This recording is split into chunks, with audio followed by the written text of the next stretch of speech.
Hi, I'm Tom Mills from Tree Pro. I'm out here in a field, it's Nietzsche's Land Trust, and they've planted some black walnut about 3 or 4 years ago. I just want to show you what the difference is between using a protector and not.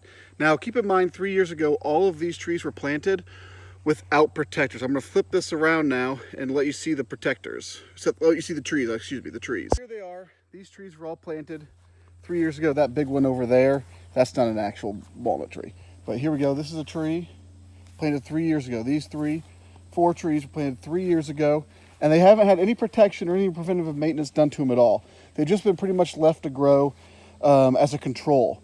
Last fall, I was walking this property with my dog, and I decided to put up a couple protectors on some of the trees here after doing some maintenance on them, just to see how they would do from one spring to the next, one without protectors, one without and with protectors.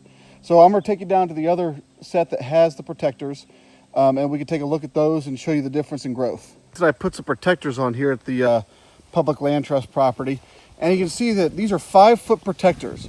So, and there's a couple trees next to them that are similar situation where they haven't been protected. You can see this one right here and that one right there. That one's doing pretty well. But if you look at it, it's a bush. And for black walnut, you do not want that type of growth where you have multi-stems. You got one here, one coming up there. You don't want that if you're looking for veneer quality lumber that you're going to sell someday. But if you look at these protectors out of this 5-foot tube, look at this one right here. It's already about 6 foot tall out of the top of the tube, and that's after 1 year growth. It started right about here last fall, and all I did is I put the tube on there, I clipped them back to a single stem, so we've got one true trunk going up the middle, and then I put the protector on, and we've gotten about 2 feet of growth this fall, or this spring.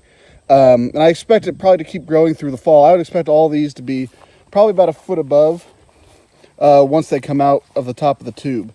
If you look at this one, if I open up the bottom of the tube down here, you can see it had multi-stems coming out of it, and I ended up pruning off one that was in bad shape. So this guy, I cut him off at the base, and you can see he has a shoot that came out of the side right here. And now he, in one growing season, because of that established root system, he is already 5 foot tall. And it's because you have that older root system that's about 3 years old that's going to put all of its focus into balancing what's below the soil with what's above the soil. And that's how we get that growth. Using Tree Pro protectors is a great way to save a planting that you didn't have protectors on before, that you might have a bunch of bushes that need to be hardwood trees. If you have any questions about that, comment below or send us an email on our webpage, treepro.com. Thanks.